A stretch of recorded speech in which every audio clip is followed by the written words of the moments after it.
podcast.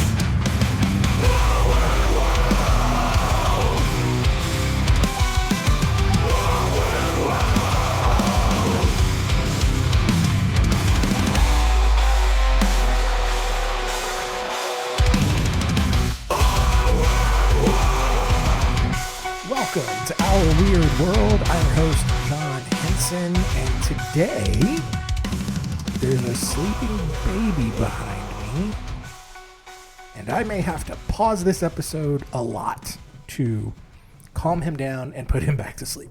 I don't know, man. This episode, look, it's been a couple of weeks since I've recorded. Because we had the baby and whatnot. And so, look, I mean, granted, we had this baby back in August. It is like almost Thanksgiving now. And so you're probably like, what? I just record ahead if you didn't know that or didn't remember me saying that. And so this baby is like a couple of weeks old at this point.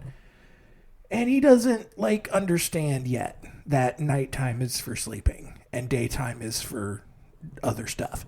And so we're still adjusting to that. And then we have a 2-year-old on top of it. So things are going well, if you don't need sleep, but we do. And I do. I need a lot of sleep. And granted, listen, I'm not about to be like, oh God, it's so hard.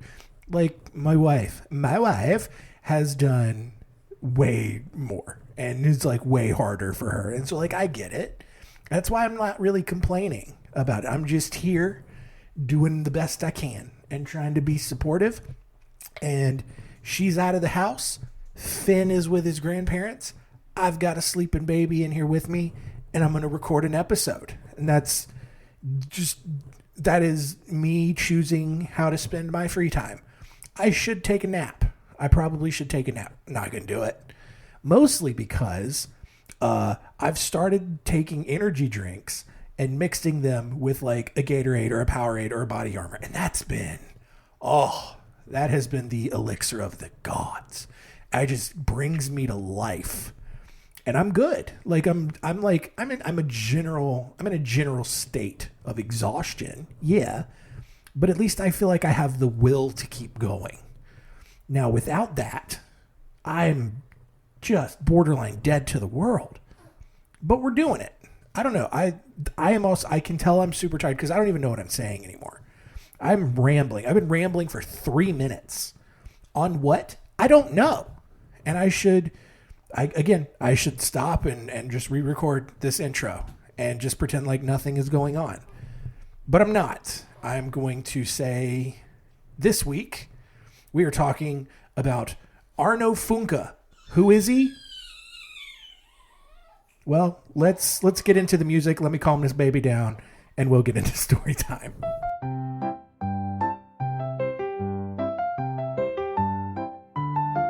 Story time. Story time.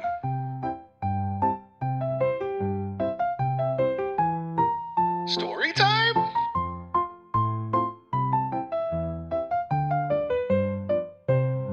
Story time. Arno Funke he grew up in West Berlin, Germany during the 1950s, doing whatever sad little German boys did after World War II. At age 15, he dropped out of school and took an apprenticeship as a sign maker in order to help him hone his art skills, because that's what he was super into. He was artistic. He liked doing paintings and drawings and all that kind of stuff. But look, it's post-World War II Germany. There's no room for the arts. Any sort of liberal arts and humanities. Humanities. Yeah. Anyway, no room for that. Right? You got to get in a factory and you got to work until you're dead. But no, not Arno. He wanted to be an artist. And the only way you could really do that is to be a sign maker, apparently. So over the next several years, he worked various jobs that did cater to his artistic talents, but he never really found much success. And again, I don't think it was because he was a bad artist. It's just the economics of the time. And it's just not a place in West Germany for that kind of stuff to go on. Well, by 1988, so we are fast forwarding, he's in his, 30s, maybe going into his 40s. Funke is severely depressed. His marriage had failed. He had no money, and he started to grow paranoid that decades of inhaling paint fumes had given him brain damage, and probably. And there's a sad baby. 1 second.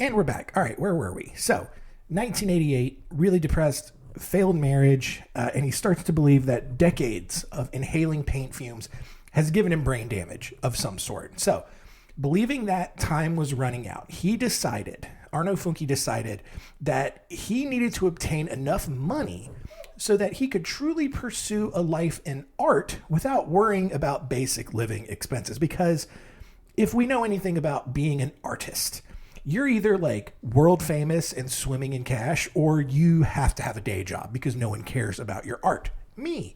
So, after thinking through all of the various ways that he could get more money, Funke decided that being a career criminal would be the easiest way to just go about obtaining the living wage that he needed. However, because being a career criminal was also the most dangerous of the options available to him, Funke thought long and hard about what crimes he would ultimately commit.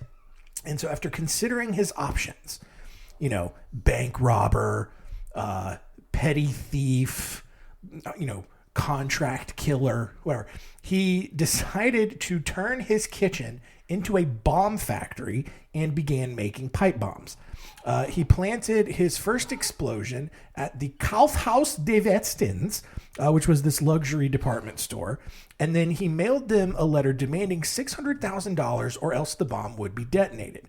Not only did the store ignore this demand, but the bomb also never went off inside the store. Also, police couldn't actually find Funke's instructions on how to deliver the ransom money to begin with, so he's not great at it. And again, first time being a criminal, of course he's not going to get everything right. You would think he would get a little bit farther, maybe at least make a bomb that would detonate. But again, bombs, I guess, are hard to make, you guys. I don't know how difficult it is to make a bomb. I've never tried. Knowing how difficult it is for me to put basic furniture together, like, cribs or toddler beds or strollers, I don't think I could make a bomb, but maybe someone who's a little more handy could. Now, granted, Funke, like your boy here, more on the artistic side, probably not great with his hands when it comes to building things. So I get it. All right. I can relate. So he's going back, but he's not going to give up. Right. Whereas I would probably give up at this point. Funke did not. And a few weeks later, on May 25th, he dropped a bomb out of his briefcase as he walked through the same Kaufhaus des Westens sports department. Later that night, though, this time the bomb exploded, burning several racks of clothes and causing hundreds of dollars in damage. So not catastrophic, but it worked, and he then, after this bomb exploded, he sent another letter to the store, this time containing detailed instructions for how to get him the money the next time that he planted a bomb in the store. So on June 2nd, as instructed in the next letter, Funke used a two-way radio to drunkenly tell the store owners to drop the money at the specified location. And to his surprise, a package fell onto the nearby railroad tracks. He grabbed it, found the money inside, and ran back home. And it worked. And this dude, and it was a lot of money. It was a significant amount of money because he then used that money to travel around the Mediterranean to South Korea and the Philippines, where he met and married a woman named Edna. However, following the fall of the Berlin Wall in 1991, prices, the cost of rent rose, basic goods and necessities, all of that just skyrocketed. And that drained the rest of the ransom money that he was living off of. So figuring that it had gone so well before, that he had, honed in all of his processes, got everything to work, he decided he would do it again. This time, though, he rented a small cabin in the town of Bonsdorf and began using it as his own private bomb factory. The following year, he planted a bomb in the porcelain section of Karstadt, another upscale department store in Hamburg. The bomb detonated later that night, destroying several cases of fancy china. And he then mailed a note to the store demanding more than $1 million and threatening an even bigger explosion if this demand was not met. He also told the store to put the coded message, "Uncle Dagobert greets his nephews," in the next edition of the Hamburger Abendblatt. Abendblatt. Oh God. Anyway, it was a newspaper. And basically the idea was that if the store was willing to pay this $1 million ransom, the store would put the coded message, "Uncle Dagobert greets his nephews," in the next edition of this newspaper. As a note, Dagobert is the German name for the Disney character Scrooge McDuck. I don't know why the Germans couldn't just say Scrooge McDuck. They had to rename him to Dagobert, but whatever. Funke then went so far as to install a box onto a telephone pole in a wooded area lined with a DuckTales bedsheet and an image of Scrooge McDuck where the money was supposed to be dropped, using a pretty sophisticated machine that would grab the money as it zipped by on the train from Rostock to Berlin. However, police saw the box and actually somehow tied it to the train, which then prevented the money from dropping out and, getting to Funke. So Funke responded by sending another letter with a different drop location, thinking that his fancy machine had just failed. He didn't realize that the police had actually thwarted it. So on August 14th, the train passed by and the money was dropped with Funke waiting out in broad daylight, wearing gloves, sunglasses, and a gray wig. Police saw him, jumped out of the train with their guns drawn, but Funke ran off. Even worse for him, only about $4,000 in this drop was actually real, with the rest actually being fake Mickey Mouse money. And so now, the German government or criminal justice system or whoever is now playing back with this guy because he's kind of called himself Scrooge McDuck or Dagobert. He's put a Scrooge McDuck or a DuckTales bedsheet by the train, so he's incorporated a lot of that into his imagery and his, ransom money and all that. And so the police, they're playing along back, and so they send him, $4,000, sure. But then the rest of it, up to the $1 million, I guess, was just fake Mickey Mouse money. When the German media later found out about this story, the mad bomber known only as Dagobert became a big hit around the country, in part due to Donald Duck being such a popular character in Germany, which is weird, right? Not Mickey Mouse, not Goofy, not any of the others, but Donald Duck was apparently super popular in Germany. And maybe that's why, Funke did the Scrooge McDuck bit and all of that stuff because, it was so popular. This kid is pooping behind me, or at least he's trying to. He's gassy. He's a gassy boy. So coupled with Donald Duck's popularity and the popularity of Funke as this crazy mad bomber, stores all over Germany began selling Dagobert garden gnomes and novelty t-shirts. Why garden gnomes? I don't know, man. Probably Germany. The Tagesspiegel newspaper in Berlin also named Funke their Gangster of the Year. Because Germany, they've probably got a bunch over there. German police, however, they had no idea who this Dagobert guy actually was and offered a $100,000 reward for any information. They also openly doubted, like they sent statements out through the media, openly doubting that Funke would detonate a bomb during business hours, which actually angered Funke and led him to actually detonating a bomb during business hours a month later at a Karstadt department store in Hanover. Even more, Funke continued to evade police at every money drop, which only fueled media headlines and turned public opinion actually against the police as the laughingstock of German authority. Like, so, police are trying so hard to catch Funke. He's outsmarting them at every turn. And the general public now just is starting to lose respect for the police. Even the, oh God, why did I do this? Even the Spezialeinsatzkommandos, basically the German equivalent of a SWAT team. Why are German words so gigantic? I hate Germany for that. Well, it's not German, it's the German language. But anyway, basically the German equivalent of a SWAT team could not catch him. At each money drop, Funke would basically devise getaways by modifying manhole covers and then escaping down through the sewers. He even actually began working on a miniature submarine that he could use to escape through the rivers and canals in, the larger cities.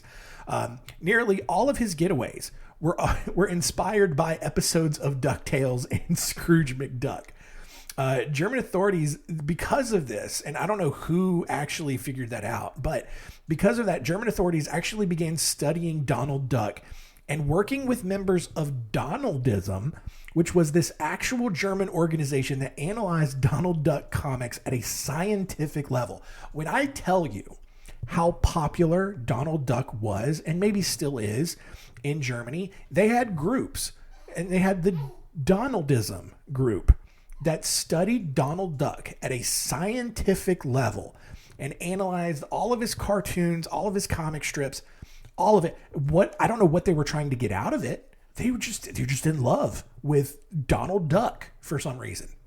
On January 22nd, 1994, Funke then directed police to an abandoned railroad line in Berlin where he had placed a miniature train carriage. Police then loaded $1.4 million, as was instructed in this ransom note, and pressed a button to send the train off. As the SWAT team then chased after the train, they activated tripwires that Funke had installed, which detonated firecrackers that police mistook for gunshots, which then allowed Funke to get away. However, this time, though, the train derailed a half-mile down the tracks, spilling the cash all over the ground. With police continuing to chase him, Funke had to go without his $1.4 million to get away again. By April of 1994, Funke had cost the German government $20 million trying to catch him. Every time the Germans set up a sting on a money transfer, Funke would get away in just the most comical, cartoonish way, literally the most cartoonish way, because he was just watching DuckTales and coming up with ideas on how this is a real story. Like this, as I'm saying this, it sounds like I'm just making this up as I go, because you've likely never heard of this guy. But this is 100% a real story that actually happened. This dude was watching DuckTales and figuring out how to get away and evade police and make a living off of ransom money from the government.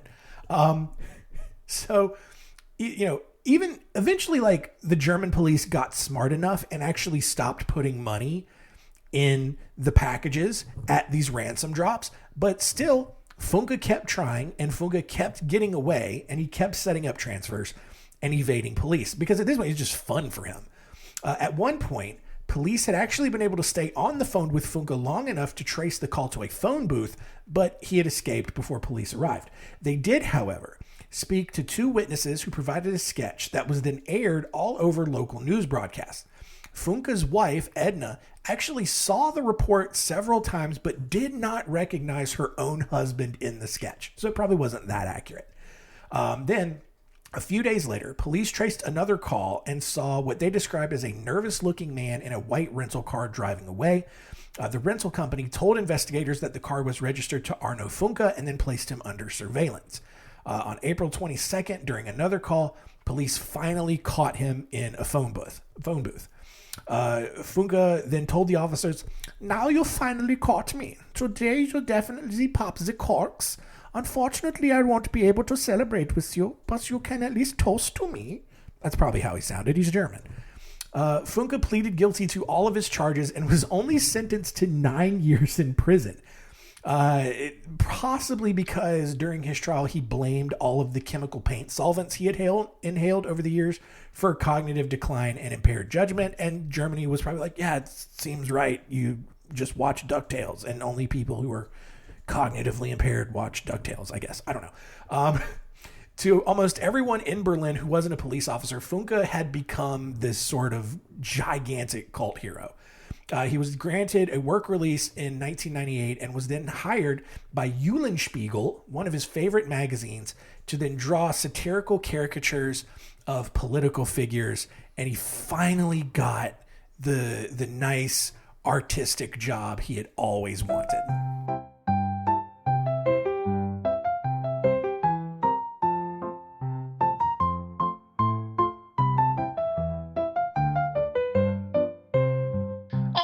There you go. The story of Arno Funke in the books.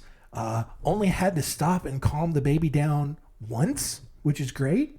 He's like Finn. The sound of me telling stories puts him to sleep, which, I don't know what that says about this show. Still boring after all these years, I guess. Or at least boring for babies. Anyway, let us recap and see what we learned today.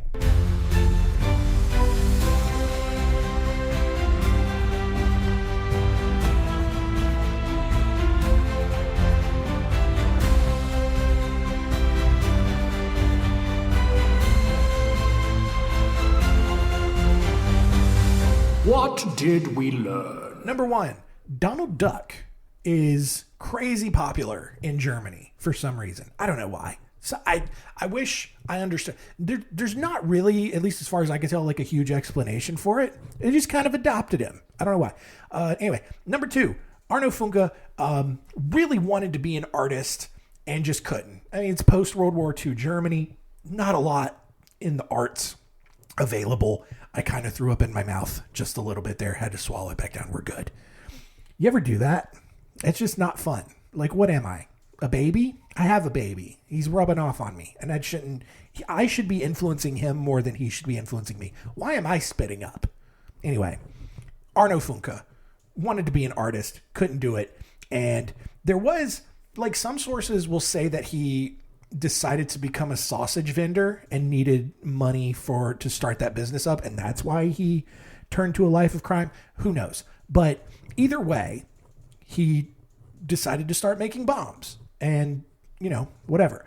And then number three, ended up costing the German government over $20 million trying to catch him, which honestly says more, I think, about the ineptitude and inability of the German police force to do anything correctly than it does because he wasn't great at it. Like, it took him a while to get the bombs right. And I think after a while, he just stopped making bombs because he didn't need to. Like, he just realized, like, if he just said he was going to plant a bomb, the police would just be like, "Oh, all right, here's your money." And then he would just take the money. It's just a silly, silly story.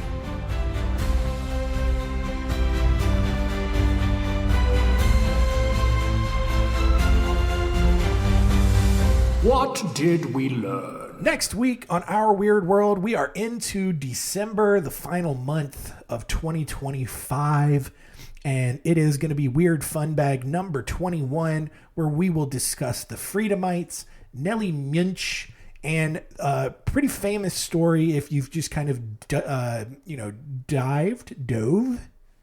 looked into, probably, any sort of like conspiracies or urban legends that are allegedly super true or whatever. But we're going to look at the story of the man from Torrid, a pretty famous story that a lot of people believe is real evidence of a real time traveler. And it's because they just don't read stories all the way through. So we'll look at that one next week. Thank you so much for continuing to listen. Keep telling all your friends and keep it weird.